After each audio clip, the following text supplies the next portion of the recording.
Dan setelah resmi debut bulan depan, OCJ Newbies pasti akan menambah anggota tambahan, termasuk 3 anggota asing. Halo guys, welcome back lagi to my YouTube channel bersama dengan aku Yusril Kim. Sekali lagi terima kasih banyak buat kalian yang sudah ngeklik video ini dan juga nonton video ini. Thank you so much. Dan aku doakan kalian yang menonton diberikan kesehatan, kebahagiaan dan juga God bless you. Dan untuk hari ini seperti biasa kita akan membahas tentang update informasi mengenai idol-idol K-pop. Dan buat kalian yang gak mau ketinggalan informasi apapun, simple caranya kalian bisa langsung subscribe dan juga bunyikan loncengnya. Oke? Tanpa basa-basi lagi, langsung aja yuk kita bahas berita selengkapnya.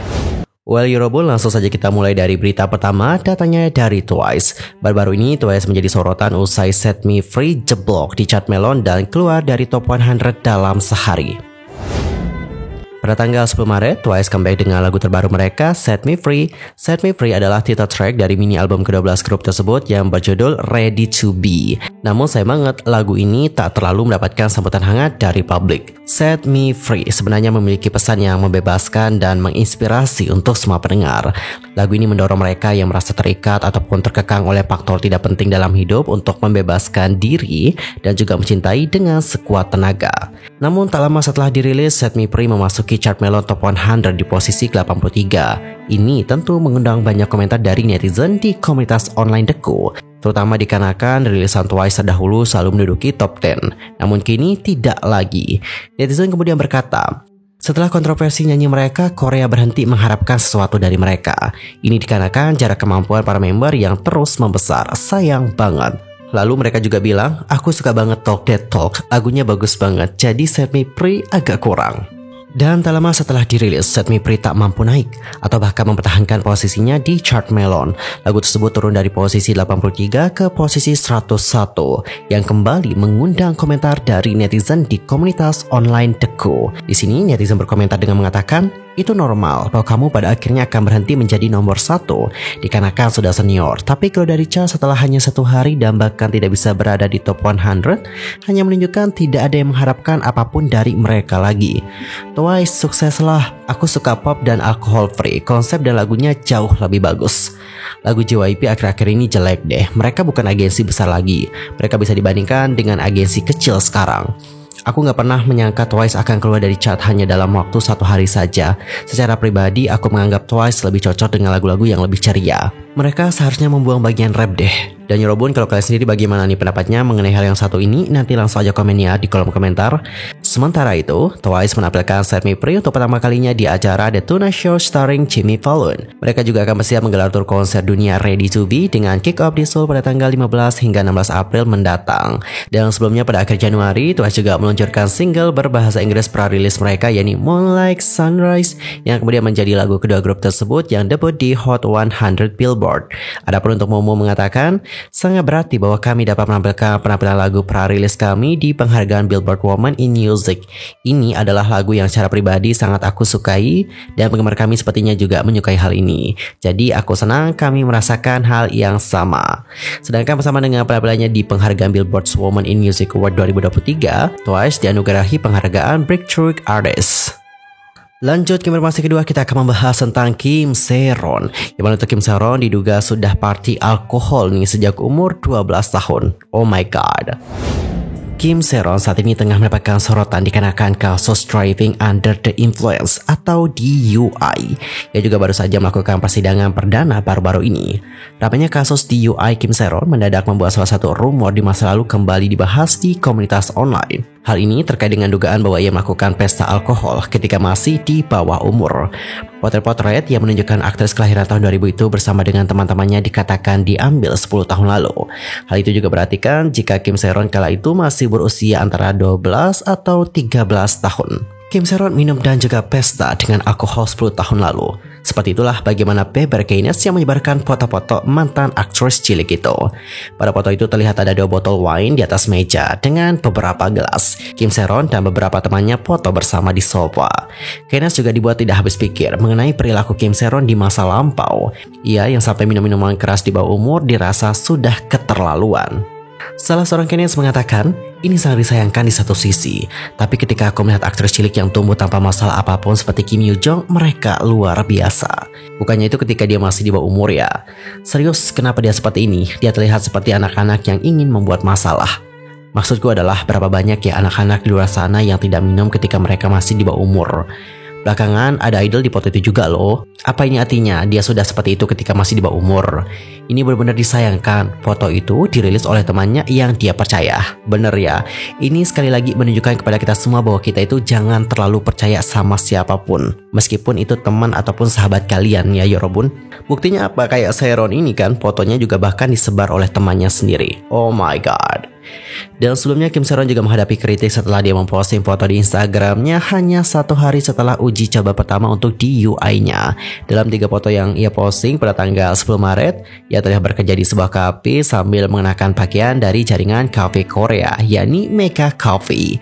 Sepertinya ini adalah upaya untuk menarik publik dan juga mendukung klaimnya bahwa dia telah bekerja paruh waktu setelah kecelakaan itu. Selama persidangan pertama untuk kecelakaan DIY-nya pada tanggal 9 Maret, Kim Sehron memohon kepada hakim dengan mengatakan bahwa dia adalah pencari nafkah utama keluarganya dan telah menghadapi kesulitan keuangan. Sedihnya, netizen Korea tidak percaya dengan alasannya yang mengatakan dia sedang menghadapi kesulitan keuangan. Apalagi dikarenakan Kim Sehron disebut-sebut telah menyewa salah satu pengacara termahal di Korea Selatan. Mengikuti klaimnya yang membingungkan pada persidangan pertama, Kim Sehron memposting 3 foto yang menunjukkan bahwa dia bekerja di lokasi Mega Coffee. Namun sehari setelah foto diposting, Mega Coffee menyatakan kepada media bahwa Kim Sehron tidak bekerja di salah satu kafe cabang mereka. Seorang perwakilan dari perusahaan menyatakan, "Kami dapat mengkonfirmasi kok bahwa Kim Sehron tidak pernah bekerja sebagai karyawan pada waktu resmi di toko manapun di negara ini." Pemilik toko dari lokasi yang bersangkutan memiliki karyawan paruh waktu yang kebetulan adalah temannya dari Kim Sehron. Namun pemilik mengatakan Kim Sehron tidak pernah bekerja sebagai karyawan di sana. Oh my god, jadi apakah ini menunjukkan bahwa Kim Sehron itu berbohong? Setelah pernyataan dari kafe itu ke media, netizen Korea kini benar-benar berpaling dari Kim Sehron. Netizen berkomentar, "Oh, jadi dia ya yang mengatur foto itu. Wow, ada apa ya dengannya? Aku tidak percaya deh dia memasukkan foto-foto ini." Dan Yorobun, bagaimana pendapat kalian setelah melihat hal yang satu ini? Langsung aja komen di kolom komentar. Jujur kalau ini bener, aku juga kecewa banget sih sama Kim Sehron. Dan kita akan masuk untuk membahas berita terakhir yang lagi viral di Indonesia, yakni tentang Zayan. Zayan itu jadi debut gak sih bareng Zodiac? Zodiac yang merupakan boy group bentukan OCJ Newbies di bawah One Cool Jigsaw Entertainment yang diinvestasikan oleh Louis Koo telah merilis lagu pradebut yang berjudul Calling. Meskipun Zodiac akan secara resmi debut bulan depan, mereka telah terpilih sebagai pendatang baru yang cukup kuat juga. Dan mereka juga merupakan grup idol K-pop pertama yang syuting MV mereka di Hong Kong Disneyland. Layar MV menunjukkan suasana romantis Hong Kong Disneyland setelah malam tiba di mana-mana, mulai dari jalan utama kota Amerika yang terang benderang hingga komedi putar Cinderella yang klasik dan juga indah, hingga kastil impian yang indah dan juga megah. Semua anggota Zodiac juga bahkan mengenakan kostum cantik dari merek terkenal Louis Vuitton di musik videonya. Kemudian setelah dirilis, banyak penggemar yang bertanya-tanya kemanakah perginya Zayan? Seperti yang diketahui bahwa Zayan juga merupakan salah satu trainee yang masuk ke grup pradebut OCJ Newbies. Dan seperti yang sudah dikabarkan di portal-portal berita, grup ini katanya akan memiliki 17 orang member, termasuk Zayan juga. Namun sejauh ini mereka hanya memperkenalkan 6 orang member saja.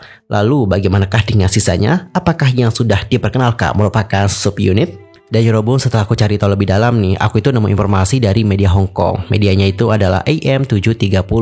Nah, dalam artikel yang sudah aku terjemahkan ke dalam bahasa Indonesia dapat kalian baca ya. Katanya di sini, Zodiac itu akan resmi debut bulan depan. Dan ke-6 anggota yang muncul di MP telah ditentukan menjadi anggota tetap dari grup tersebut. Dicatat ya, mereka itu sudah ditentukan menjadi anggota tetap dari Zodiac. Dan setelah resmi debut bulan depan, OCJ Newbies pasti akan menambah anggota tambahan, termasuk 3 anggota asing. Dan untuk anggota terakhir dari Zodiac akan diumumkan bulan depan. So, dari hal ini dapat kita simpulkan bahwa Zodiac kemungkinan akan debut dengan 9 orang member atau lebih ya. Dan ada kemungkinan Zayan juga akan ditambahkan pas saat debut resmi. Mengingat bagaimana respon dari teman Zayan seperti Kak Alpiandi misalnya yang santai banget nih, sepertinya Zayan itu memang akan debut, namun belum saja diperkenalkan, dan kemungkinan diperkenalkan di saat debut resmi. Kayaknya seperti itu sih. Dan dikarenakan itu juga kita dapat mengambil kesimpulan bahwa ini tuh bukanlah subunit. Karena biasanya kalau subunit itu pasti akan punya nama lain. Misal nih kayak Triple S. Triple S kan membernya banyak banget tuh. Dan mereka juga punya subunit. Dan di saat mereka debut biasanya mereka itu akan pakai nama lain. Misalnya untuk Triple S itu subunitnya ada Triple S AEE dan juga Triple S Grey. Atau yang lebih terkenal nih seperti NCT. NCT kan juga membernya banyak banget, tapi mereka itu juga dibagi ke dalam beberapa subunit. Ada NCT 127, NCT U, NCT Dream, sampai ada juga WV. Jadi kesimpulannya adalah kalau Zodiac ini memang subunit, tentu mereka itu akan pakai nama lain, bukan hanya Zodiac saja gitu sih Yorobun. Jadi kemungkinan terbesar adalah untuk Zayan dan member-member yang lain itu akan diperkenalkan di saat mereka melakukan debut resmi. Dan Yorobun, bagaimanakah pendapat kalian mengenai hal yang satu ini? Nanti langsung aja sampaikan di kolom komentar. Well guys, berita tadi menutup perjumpaan kita untuk hari ini. See you next time di video berikutnya. Dan aku juga mohon maaf jika ada kesalahan baik dalam ucapan, sikap, tindakan, dan ada informasi yang salah. I'm so sorry banget. See you next time. Goodbye. Bye-bye.